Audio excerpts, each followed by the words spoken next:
Bismillah. Kita mulai nih, Bu. Assalamualaikum warahmatullahi wabarakatuh.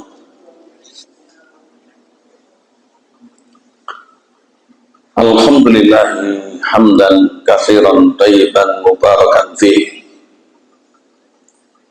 Kama yuhibbu rabbuna wa yarda. Asyhadu an la ilaha illallah wahdahu la syarika lah wa asyhadu anna Muhammadan abduhu wa rasuluh alladzi la nabiyya ba'dah. Allahumma salli wa sallim wa barik ala Rasulillah nabiyina Muhammad ibn Abdullah wa ala alihi wa ashabihi wa mawalah wa la hawla wa la quwwata illa billah. Amma ba'd. Wa qala Allah subhanahu wa ta'ala fi ayatih minha ya ayyuhalladzina amanu ittaqullaha haqqa tuqatih wa la tamutunna illa wa antum muslimun. Wa fi ayatin ukhra ya ayyuhalladzina amanu atiullaha wa atiur rasul fa in tanaza'tum fi syai'in Rasul in kuntum tu'minuna billahi wal yawmil akhir dzalika khairu wa ahsanu ta'wila. Al-ayah. Sahadatul kiram, Bapak Ibu sekalian, keluarga besar Majelis Taklim Masjid Al-Ukhuwah rahimakumullah, kita memuji kehadirat Allah Subhanahu wa taala dalam kesempatan pagi hari yang baik ini. Kembali kita diberikan nikmat untuk bisa berjumpa. Kita berkumpul dalam keadaan iman, kita berkumpul dalam keadaan sehat, kita berkumpul dengan maksud dan tujuan yang sama, yaitu kita berharap mudah-mudahan dengan semakin kita mengetahui ayat dan juga hadis Nabi, seiring itu semakin bertambah takwa kita kepada Allah Subhanahu wa taala. Oleh karena itu orang ngaji, orang belajar, orang menuntut ilmu, orang taklim atau majlisan diberikan arahan agar terus menjaga niat sebagaimana yang disampaikan oleh Imam Ibnu Hajar Asqalani. Tujuan orang berilmu itu adalah raf'ul jahli an nafsih, yaitu mengangkat ketidaktahuan dari dirinya, sehingga nanti yang tahu menjadi amalan, yang tahu menjadi acuan, dan yang tahu dijadikan sebagai pegangan. Oleh karena itu benarlah Imam Ibnu Qayyim ketika menyebutkan tiga hal anugerah Allah yang besar yang kita berharap terus agar diberikan oleh Allah. Yang pertama, husnul qasdi, baik atau lurusnya niat. Yang kedua, husnul fahmi, baik atau lurusnya pemahaman. Dan yang ketiga, husnul amali, baik atau benarnya amal-amal ibadah dan amal-amal perbuatan.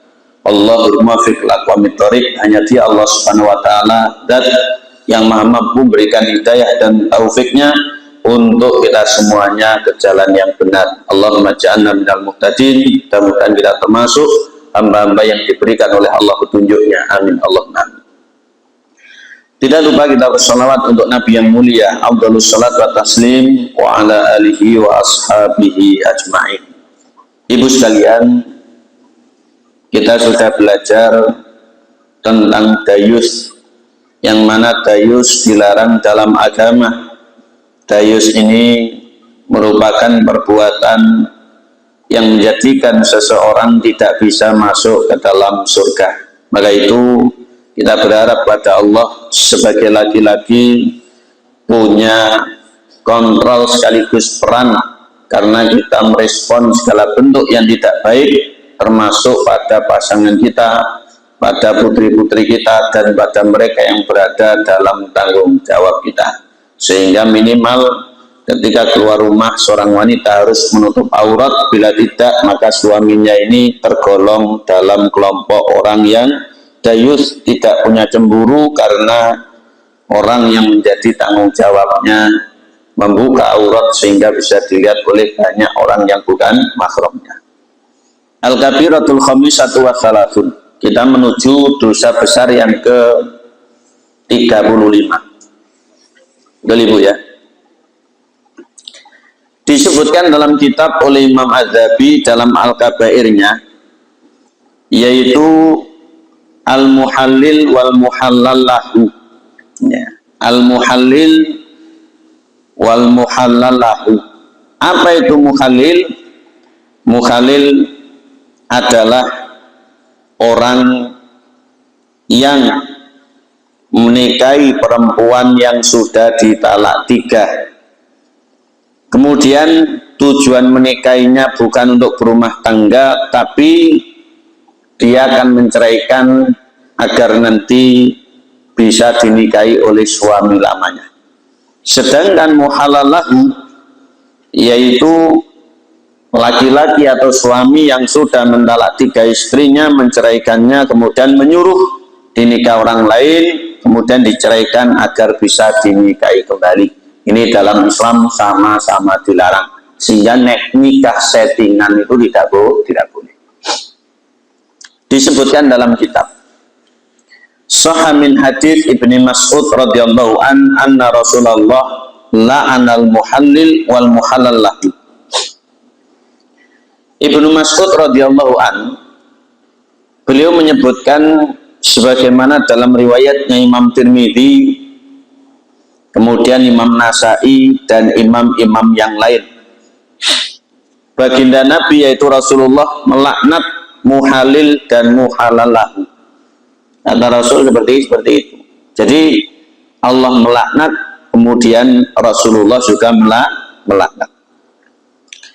Kata Imam Tirmidzi, wal amal ala dzalika inda ahli ilmi minhum Umar bin Khattab wa Utsman bin Affan wa Abdullah ibn Umar wa huwa qaulul fuqaha minat tabi'in wa rawahul Imam Ahmad fi musnadihi wa Nasa'i fi sunanihi aidan bi isnadin sahih.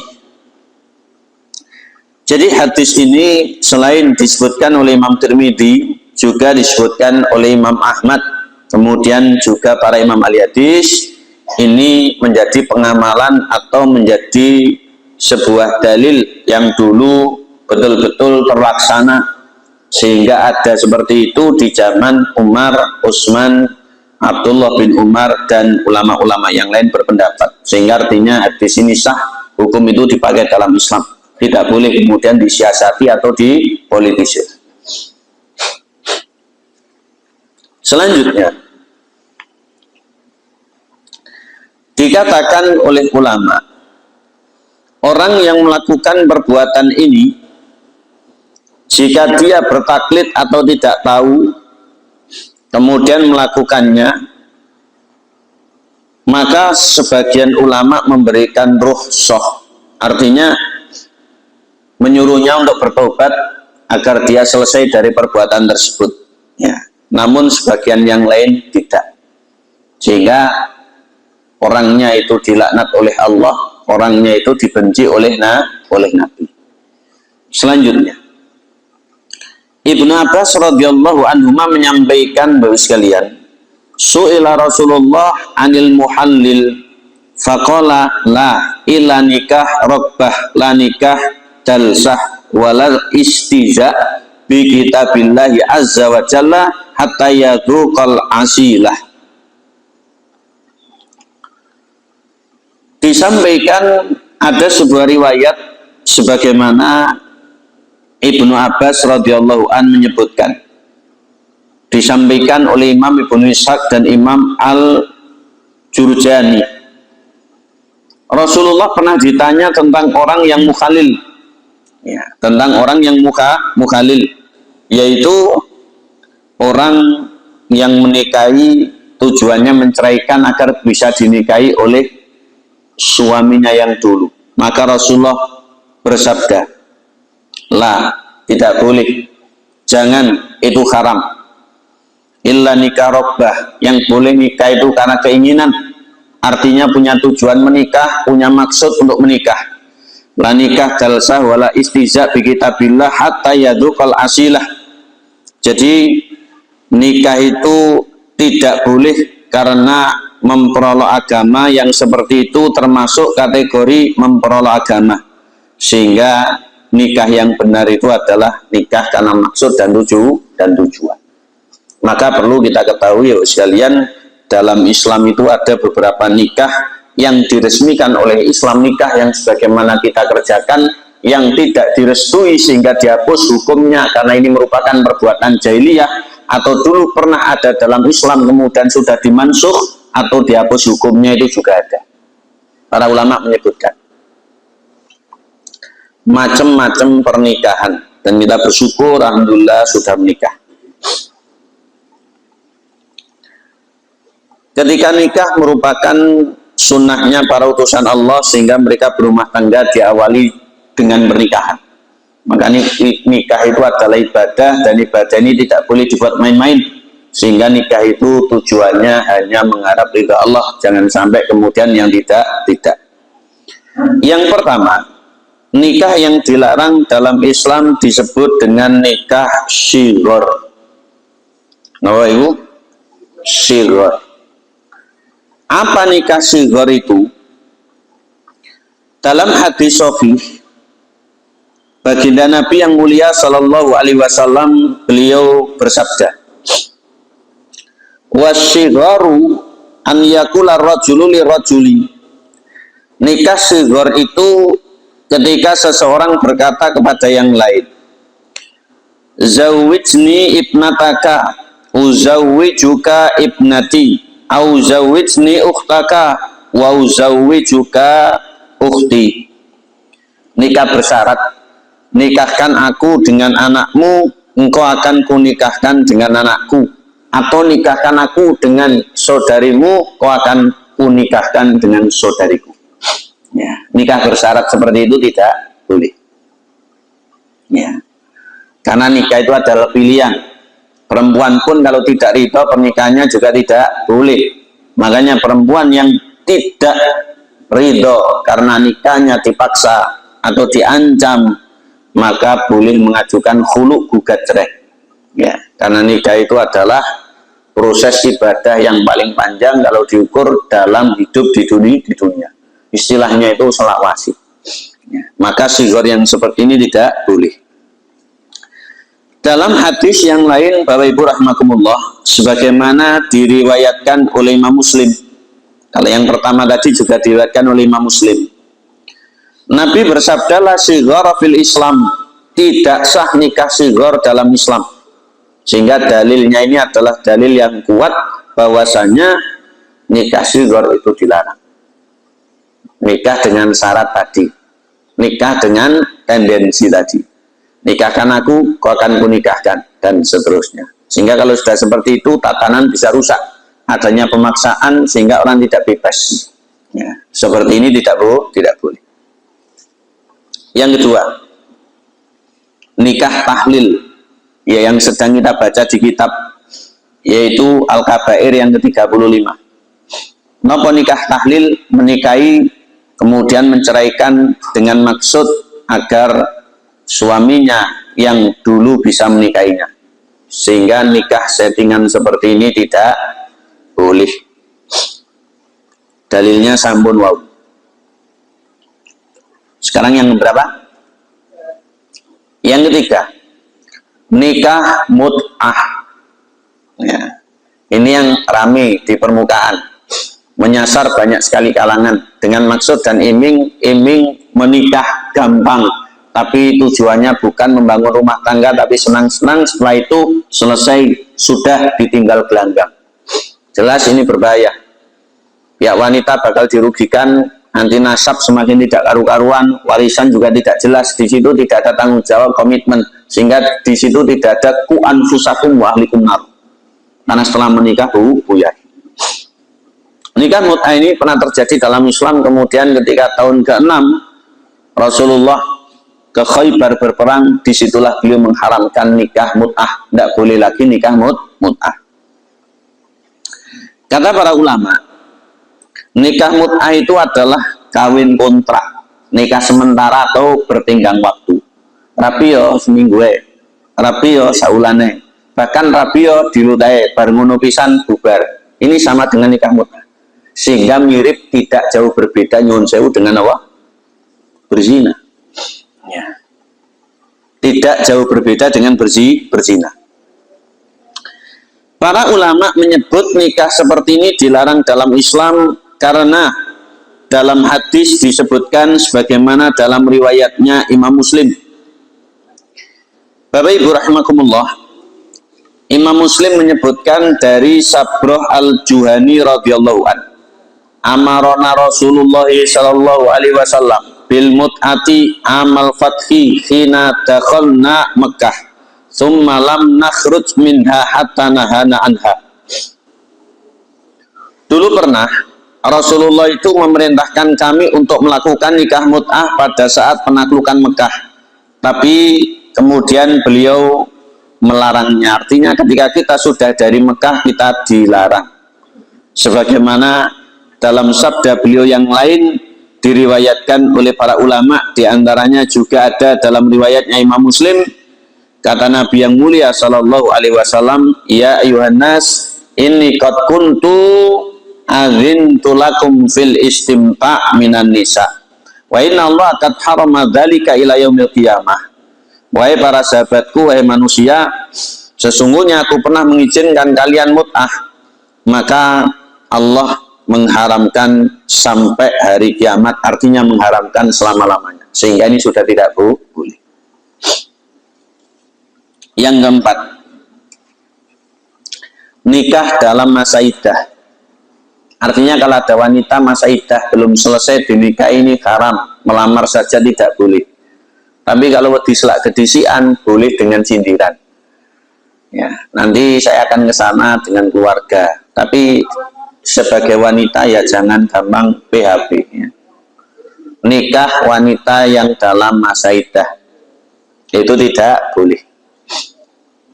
Jadi masa iddah itu masa menunggu atau berkabung lama itu bagi wanita yang dicerai 3 kali suci, bagi wanita yang ditinggal mati suami 4 bulan 10 hari, bagi wanita hamil sampai melahirkan, dan seterusnya. Maka yang seperti itu menikah sebelum waktunya itu menikahnya tidak sah atau dilarang dalam Islam. Bahkan lamarannya saja juga dilarang. Disebutkan tentang larangan nikah pada masa iddah.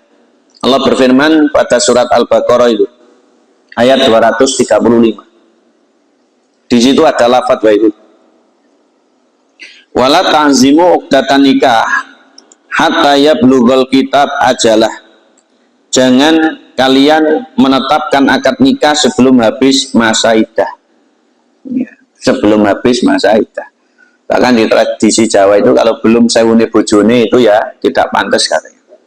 Tapi ya tidak harus 1000 hari 3 tahun. 4 bulan 10 hari hitungan kalender Qamariyah. Yang kelima, nikah yang dilarang berikutnya adalah menikahi wanita kafir selain ahli kitab Yahudi Nasoro. Yahudi Nasoro boleh dinikahi, tapi selainnya tidak boleh. Termasuk agama-agama yang ada di Indonesia, Hindu, Buddha, Konghucu, dan yang lain tidak boleh. Dalilnya adalah firman Allah lagi surat Al-Baqarah ayat 221. Surat Al-Baqarah ayat 221. Wala tankihul musyrikati hatta yu'min. Jangan kalian menikahi perempuan musyrik sampai beriman. Ya, jadi ahli kitab itu tidak menyembah berhala. Ya, mereka orang kafir tapi bukan orang musyrik. Tapi yang menyembah selain Allah juga sudah dihitung musyrik, maka tidak boleh. Wala ammatun mu'minatun khairun min musyrikah walau ajabatkum. Sungguh budak perempuan yang beriman itu jauh lebih baik daripada wanita musyrik meskipun menarik hati kalian. Ya. Sehingga di sini menikah itu bukan karena sekedar melihat wajah, melihat tampilan atau pernak-pernik dunianya, tapi lebih ke arah agamanya. Menikah itu seperti itu. Sehingga kalau komplit, wanita itu cantik, wanita itu kaya, wanita itu bergaris keturunan tinggi, kemudian wanita itu berbudi pekerti dan seterusnya, maka ini komplit. Tapi kalau tidak, jangan melupakan agama, karena agama itu adalah acuan nomor 1. Selanjutnya, wala tunkihul musyrikina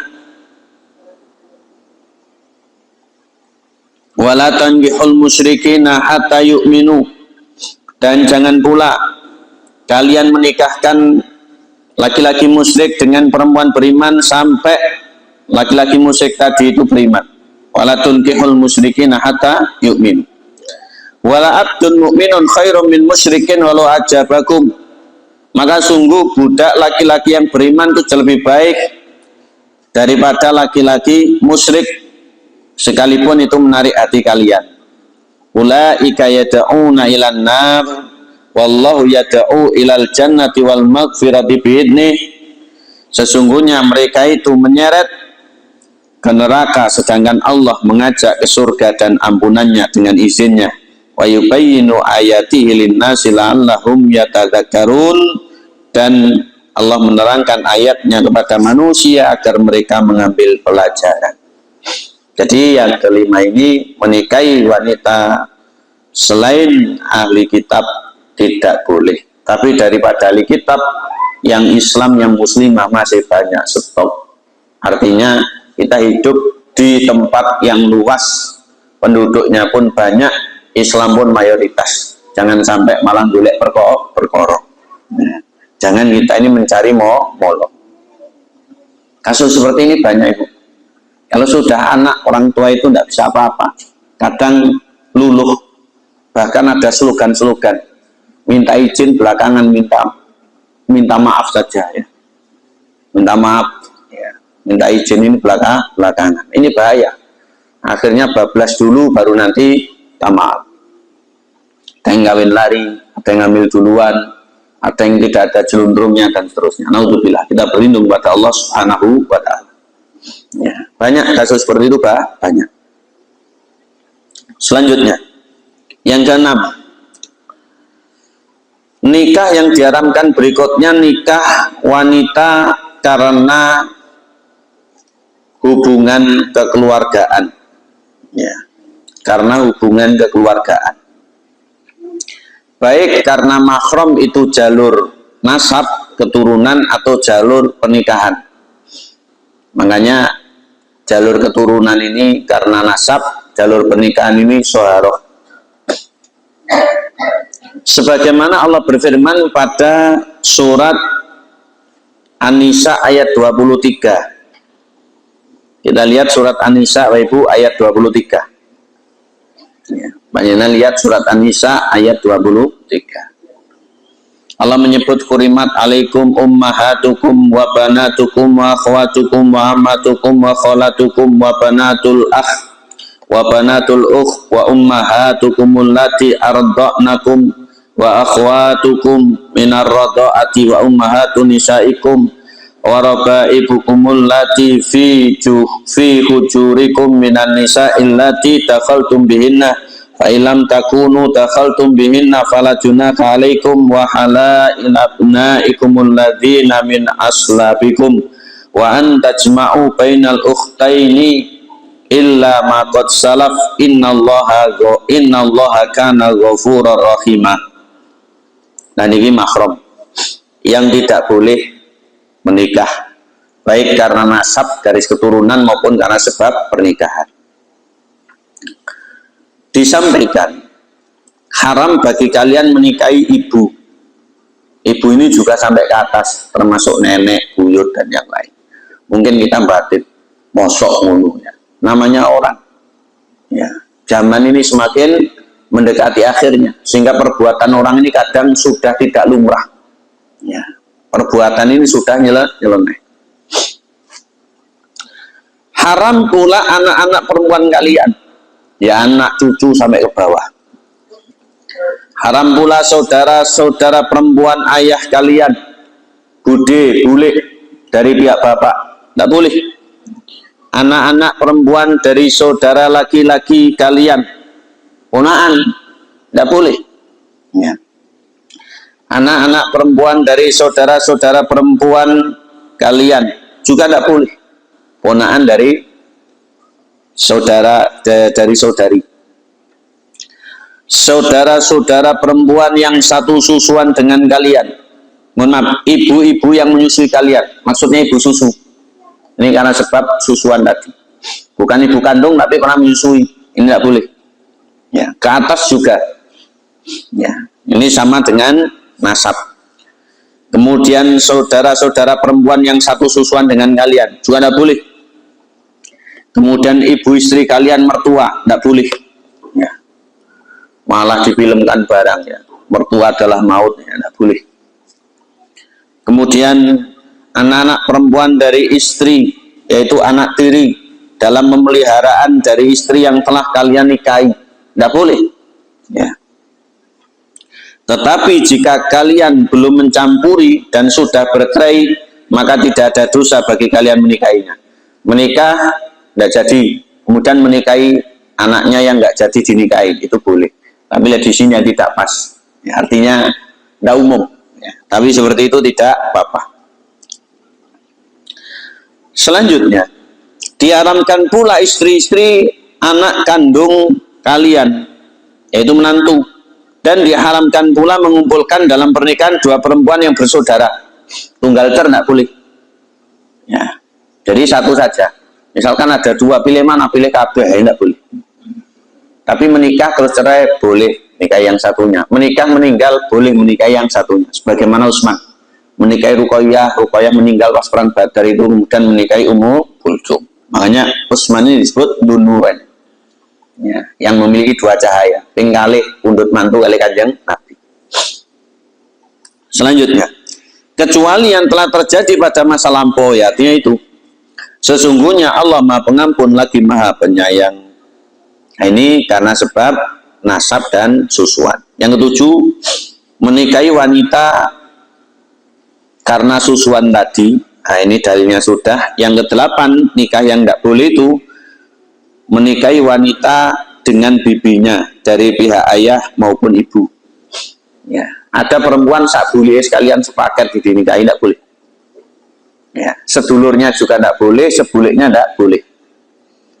Kalau sekantor atau se-RT boleh tidak, Ibu?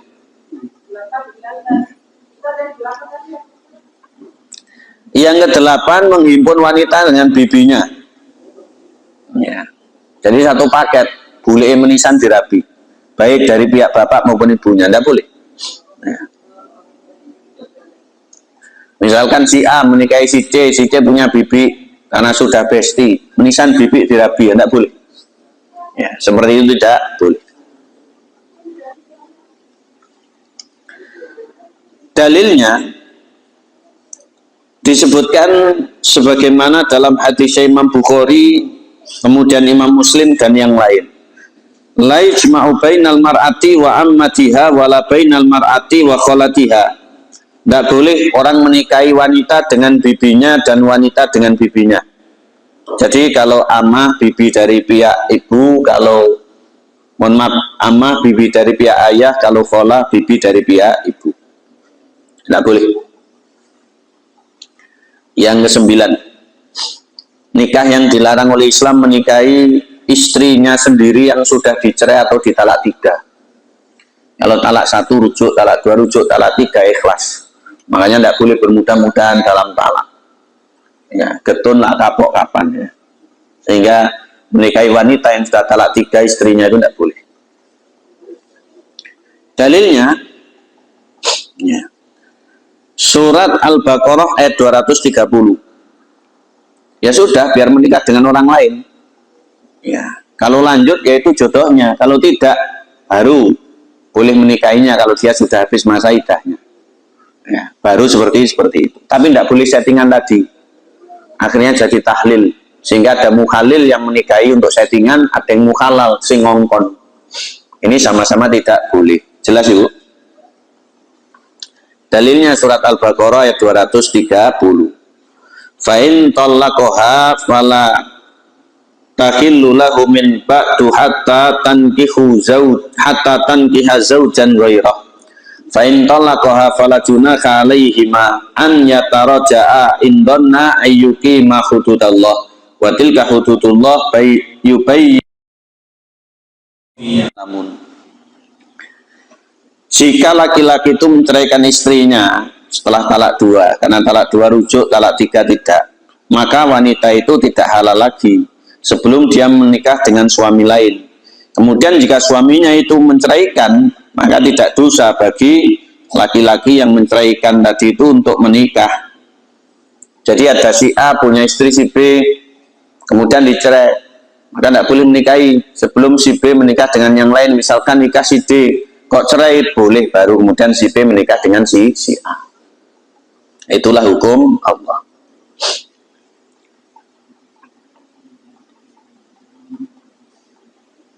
Selanjutnya,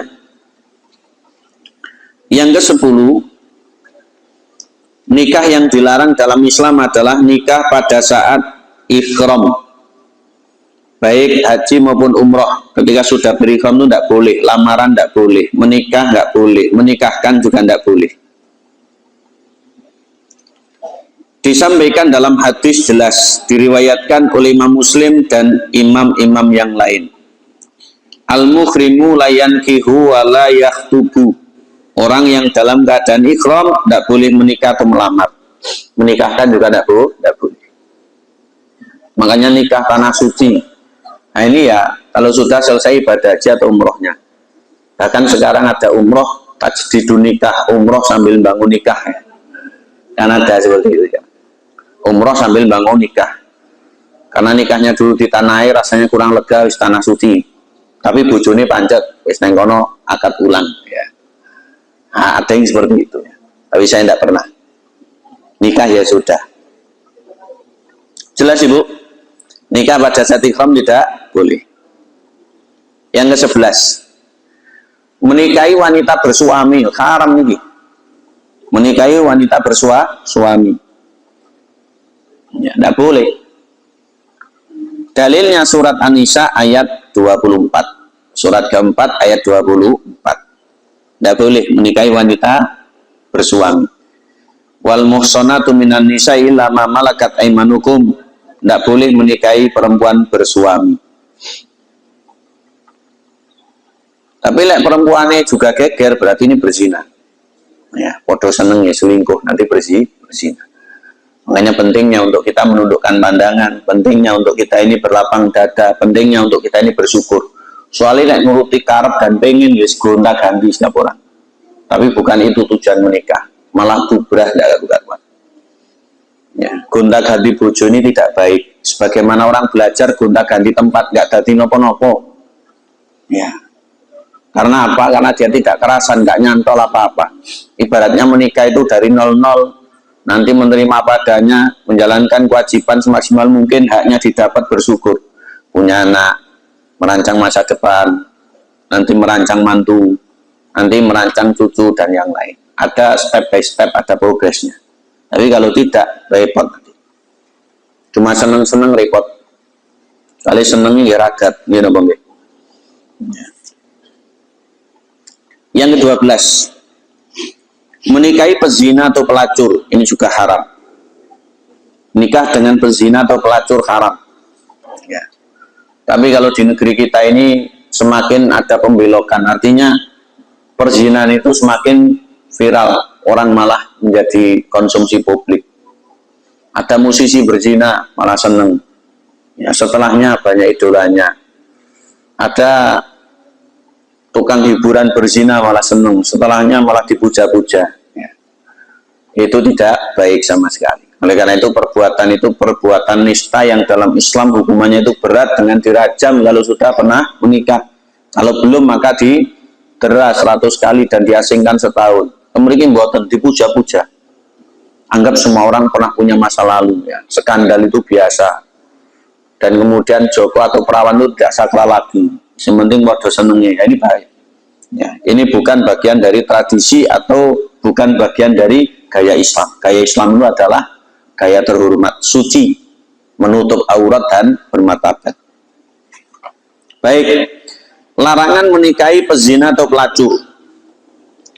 Allah berfirman pada ayat 3 surat An-Nur, Ibu. Surat An-Nur, surat 24 ayat 3. Firmannya azani layan kihu ila zaniyah au musyrikah wa zaniyatu layan kihu illa zanin au musyrik wa hurrima dzalika 'alal mu'minin. Ayat 3 surat An-Nur. Pezina laki-laki tidak boleh menikahi kecuali dengan pezina perempuan atau perempuan musyrik. Ini loh. Level ini level rendah. Demikian pula pezina perempuan tidak boleh menikah kecuali dengan pezina laki-laki atau laki-laki musyrik. Ini loh. Sing sepadan. Zina dipodoaken kali syirik nih. Ya. Dan yang demikian itu diharamkan bagi orang beriman. Ya. Seperti itu diharamkan bagi orang beriman. Sak kuat-kuatnya orang nggak popo, tilaan nggak popo, tak sabar. Nanti akan ada masalah di belakang. Ya, oleh karena itu penting untuk kita memilih yang baik dengan kita mempersiapkan diri sebaik mungkin. Karena masa lalu itu kadang mengejar. Kita sakal kuat, melu viral dan seterusnya. Tapi di tengah perjalanan, moro dapat video yang tidak-tidak, moro dapat berita yang tidak-tidak, moro dapat gunjang-ganjing yang tidak-tidak. Banyak orang tidak kuat. Ya, maka jangan kita mencoba. Laki-laki yang menjaga kehormatan tidak boleh menikah dengan pelacur atau pezina. Begitu juga sebaliknya. Ini sama dengan firman Allah pada surat yang sama di ayat berikutnya, yaitu ayat 26. Surat An-Nur ayat 26-nya. Al-khabithatu lil khabithin. Wanita yang buruk untuk laki-laki yang buruk. Wal khabithuna lil khabithat, dan laki-laki yang buruk untuk wanita yang buruk. Wa thayyibatu li thayyibin. Wanita yang baik untuk laki-laki yang baik. Wa thayyibuna li thayyibat, dan laki-laki yang baik untuk wanita yang baik. Ulaika mubarra'una mimma yaqulun lahum maghfiratun wa rizqun karim. Mereka itu bersih dari yang dituduhkan, mereka memperoleh ampunan dan rezeki yang besar, yaitu surga. Nah, ini pentingnya untuk menjaga kehormatan.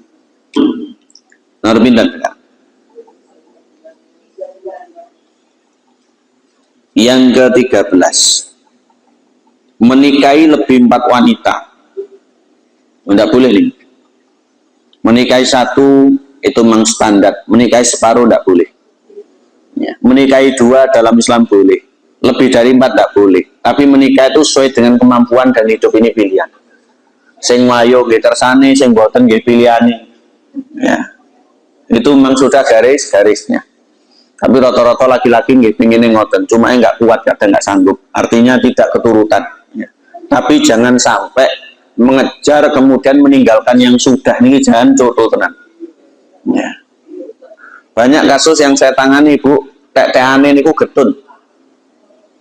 Nikah, istrinya neriman, punya anak 3, suaminya blakrak.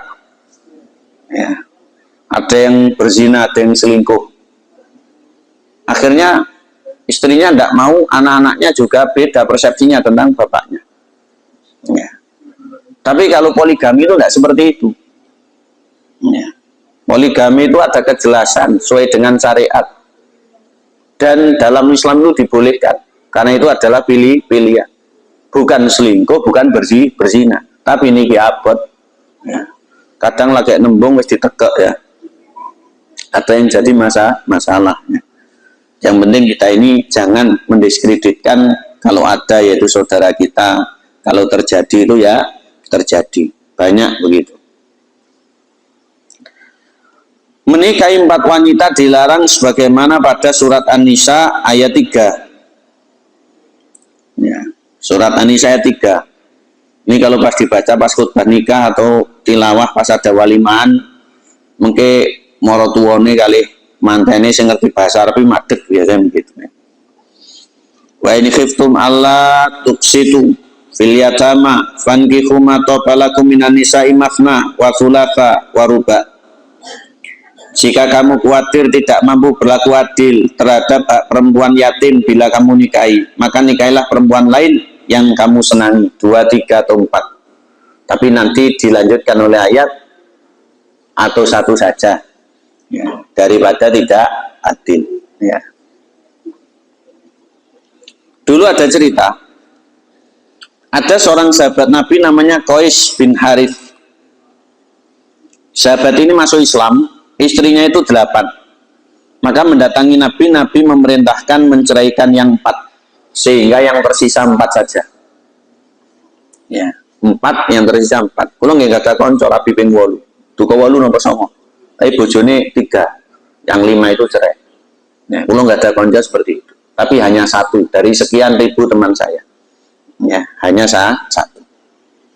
Jadi itu tadi yang terakhir, yaitu yang ke-13 menikahi wanita yang 4. Sekarang ada pertanyaan, bagaimana menikahi jin? Jin yang muslimah atau jin yang Islam atau jin yang ahli kitab misalkan. Ya, ada ulama yang bolehkan, ya ada ulama yang melarang, kebanyakan seperti itu. Soalnya menikah itu adalah bertemunya badan. Nanti kalau menikah dengan jin akhirnya malah tambah kisruh. Kalau pinjam badan orang kemudian orangnya gonta-ganti, ya sama dengan nanti modus seperti ini. Akhirnya menjadi yang tidak. Oleh karena itu, jenenge bangsa manusia menikah dengan manusia, tidak usah mikir yang tidak. Jelas sampai di sini, Bu? Kita lanjutkan. Ya. Dalam? Nah, begitu loh. Ini kan jadi masalah. Makanya ulama yang bolehkan itu cuma Ibnu Taimiyah. Itu pun pinjem raganya orang. Begitu loh. Sehingga ini pendapat marjo yang oleh ulama ditutup saja. Khawatir jadi modus. Nah, sama rono-rono aku rabi. Wih, tak rabi jin untuk wong kuwi. Ya, tapi nanti kumpulnya dengan orang itu. Kemudian rabi di sana lagi ganti dan seterusnya. Makanya tidak boleh. Sehingga menungso ini jodoh ini menungso, jin kersane jodoh kali jin. Mungkin ada dua anak, sawak itu separuh ketok, sawak mboten repot.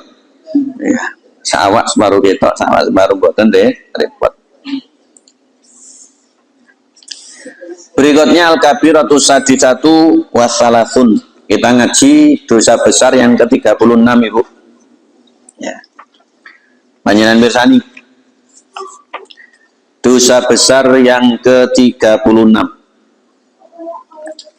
Apa itu? Adamu tanazuh minal bauli wa wasyan nasara.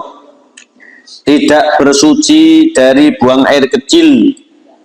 Itu adalah syiarnya kaum Nasara. Tidak bersuci dari buang air kecil, itu adalah syiarnya kaum Nasara. Tidak cebok atau tidak cawi, juga sekalian tidak membersihkan. Ini merupakan larangan karena ini syiarnya kaum Nasara. Baik, dalam kitab disampaikan oleh Imam Az-Zahabi. Qala Allah Ta'ala, Allah berfirman ayat 4 surat Al-Mudaththir, surat 74. Ini kedua turun setelah Al-Alaq, Iqra bismi rabbikal ladzi khalaq.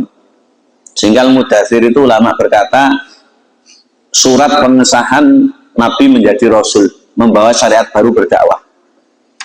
Kalau surat Al-Alaq, Iqra bismi rabbikal ladzi khalaq itu surat pengangkatan jadi Nabi. Ya, itu pengangkatan jadi Nabi. Kita kembali. Allah berfirman ayat 4 surat Al-Mudaththir, wa thiyabaka fatahhir. Artinya dan pakaianmu sucikanlah. Ibnu Abbas radhiyallahu anhu menyatakan, Mara Nabi sallallahu alaihi wasallam bi qabro ini. Sebagaimana dalam hadisnya Imam Bukhari Muslim, Rasulullah itu lewat 2 kubur. Ya.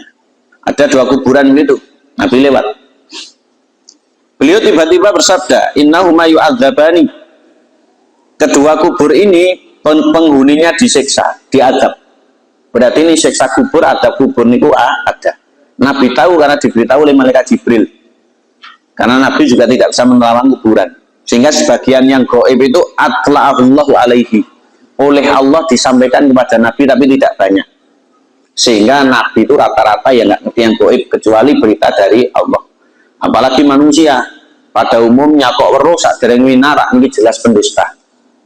Jadi dukun, jadi peramal, jadi paranormal, jadi enggak normal, jadi dan seterusnya. Jadi munting akhirnya. Ya. Kita kembali. Wa may yu'adzabani fi kabir, dua penghuni kubur ini disiksa bukan karena dosa besar.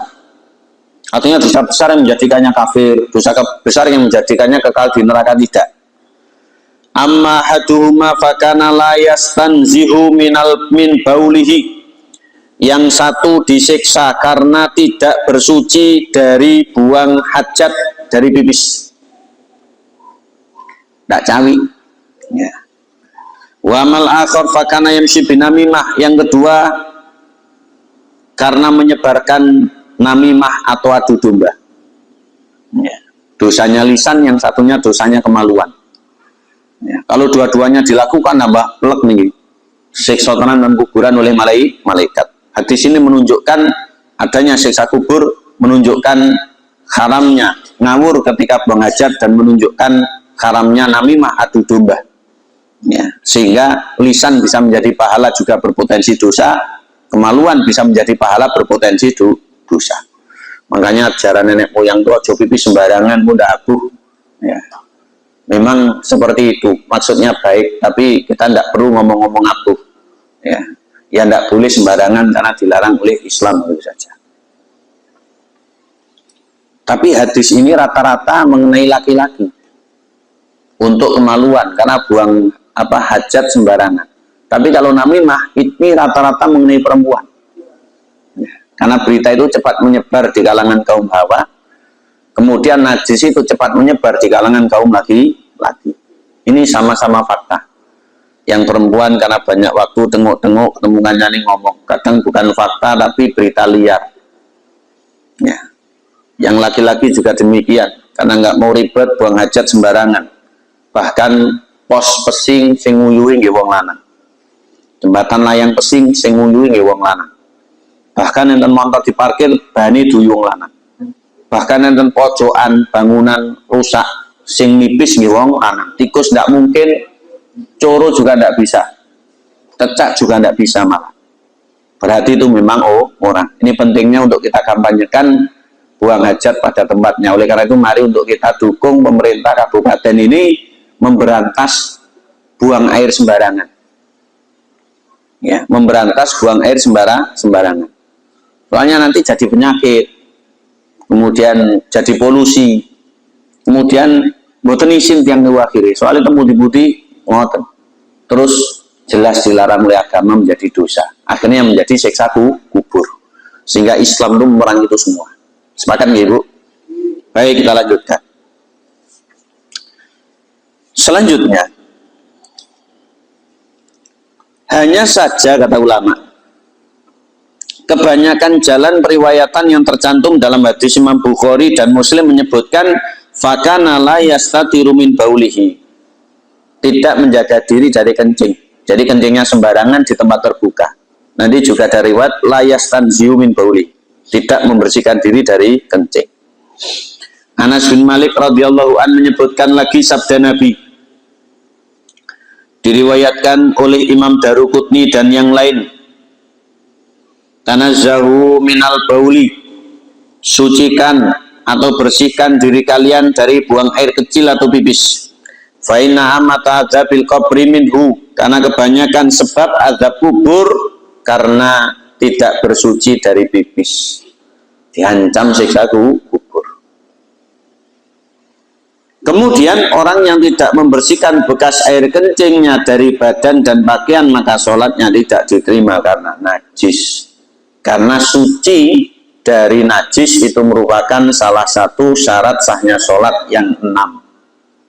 Ya, syarat sah sholat yang 6 itu merupakan perintah untuk dikerjakan sebelum sholat.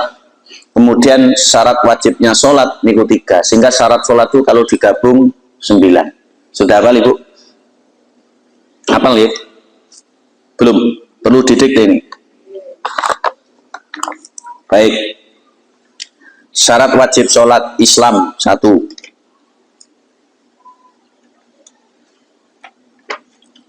Yang kedua, balik.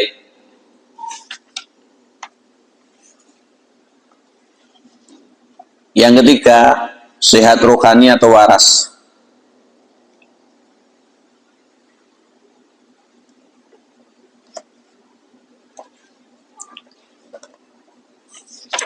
Syarat wajib sholat 3 itu.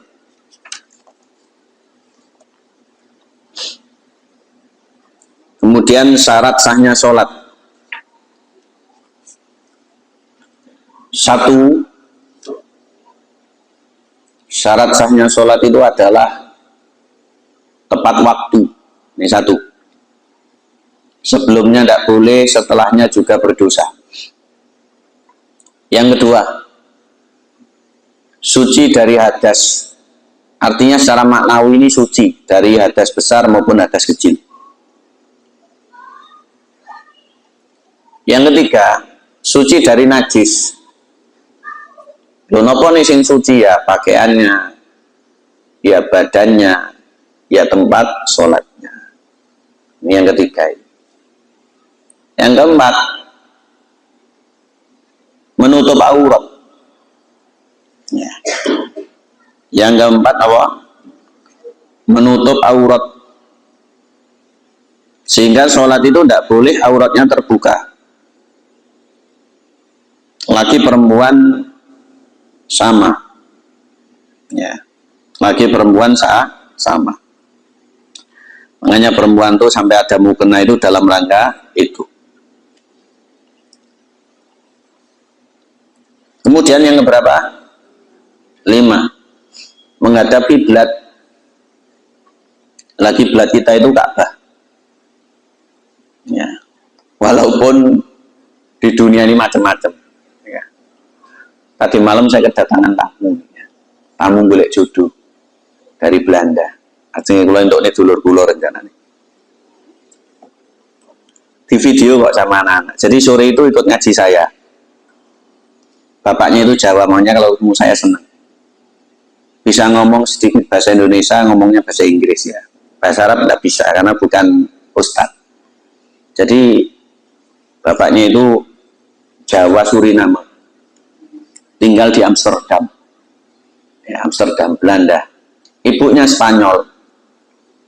Nah, ibunya ini masih non-Islam, tapi orangnya kayak malah mendukung anaknya Islam dan mudah-mudahan nanti masuk Islam. Karena bapaknya itu masuk Islam ya di umur yang sudah pensiun.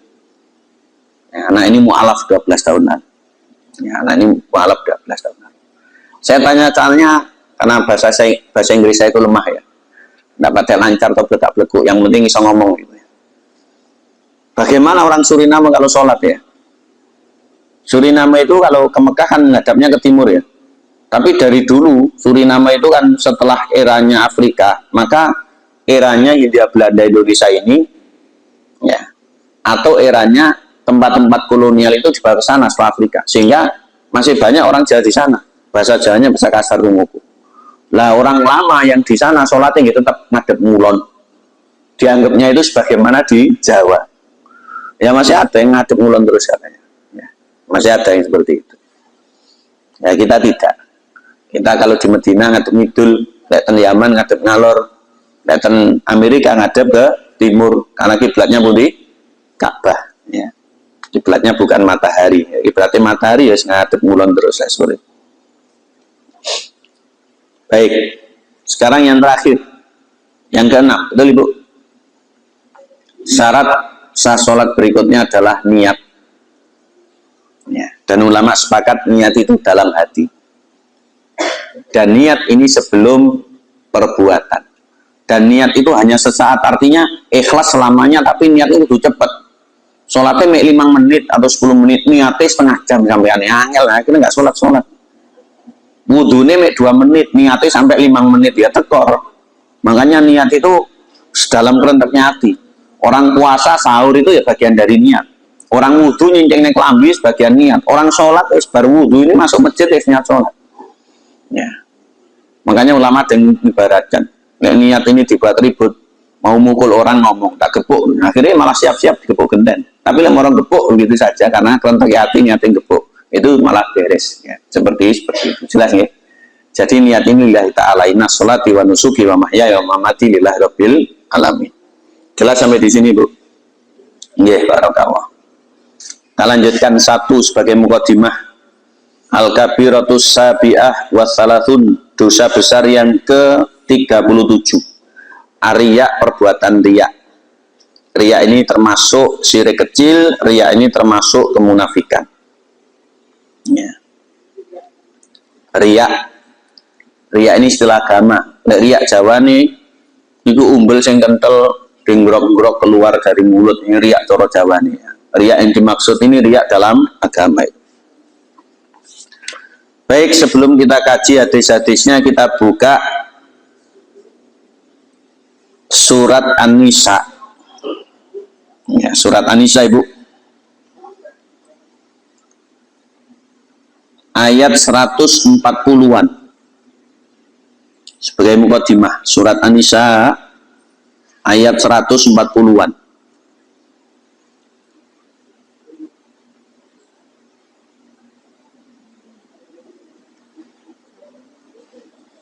Yaitu ayatnya ayat 142.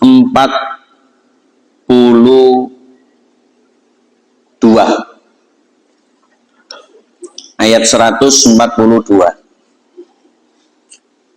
Karena mulai ayat 140, mohon maaf, karena mulai ayat 136 sampai ayat 145, 10 ayat itu firman Allah seputar orang munafik. Munafik yang dimaksud itu munafik yang keyakinan atau itikad, yang ini sebenarnya kufur dibalut dengan Islam. Jadi 136 sampai 145 itu tentang orang munafik. Kita bicarakan ayat 142. Innal munafiqina yukhadi'una Allah wa huwa khadi'uhum. Orang munafik itu menipu Allah, tapi Allah tipu mereka. Wa idza qamu lis-sholati qamu kusala. Kalau mereka sholat itu malas-malesan. Yura'unan nasa, mereka itu riya, hanya sekedar tampil di hadapan manusia. Wala yadhkurunallaha illa qalila, mereka tidak ingat kepada Allah kecuali sedikit saja. Dia tampil butuh kayak pantas-pantas. Ya. Jadi riya itu dekat dengan kemunafikan. Riya ini bagian dari syirik kecil. Naudzubillah kemana naudzubillah. Jadi tadi ayat 136 sampai ayat 145 ini ayat-ayat tentang kemunafikan. PR-nya ibu-ibu di murojaah di rumah dibaca artinya, syukur-syukur tafsirnya. Ada yang sulit ditanyakan pada temannya. Ya.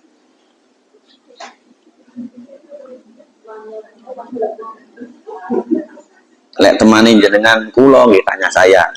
Temannya jenengan ibu-ibu majelis tanya temannya. Jelas ya? Oke. Sawah kita kaji di lain kesempatan tentang riya ini karena pembicaranya panjang, Ibu. Jadi nikah tadi mari untuk kita syukuri dan kita jauhi nikah yang tidak itu, yang tidak sah oleh agama. Kemudian kita juga berusaha sekuat tenaga jangan sampai kita ini buang air kecil atau air besar sembarangan, juga kita ini melakukan perbuatan namimah, karena itu termasuk yang sangat dilarang oleh agama. Allahumma ja'alna minas sholihin. Mudah-mudahan Allah Subhanahu wa taala menjadikan kita termasuk golongan orang soleh. Allahumma. 1 jam berlalu, kalau ada yang disampaikan yang lain juga boleh atau mungkin tambahan, kalau tidak bisa kita cukupkan. Wallahu ta'ala alam shawab.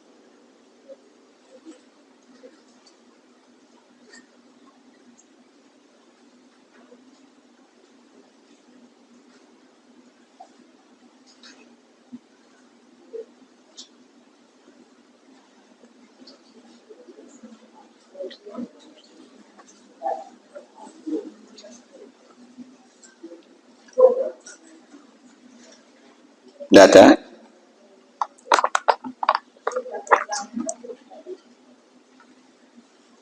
Besok Januari itu liburan bukan? Oh, sekolah sudah masuk ya? Oh, okay. Ya, mudah-mudahan kita bisa bertemu kembali dalam keadaan sehat walafiat. Saking kula fatipun walakum minkum naqulu lakum jazakumullahu khairan ala khudurikum wa ala husni timamikum. Mari kita cukupkan dengan baca doa majelis. Asyhadu an la ilaha illa anta astaghfiruka wa atubu ilaik. Allahumma fiq lakum min thoriq. Wassalamualaikum warahmatullahi wabarakatuh.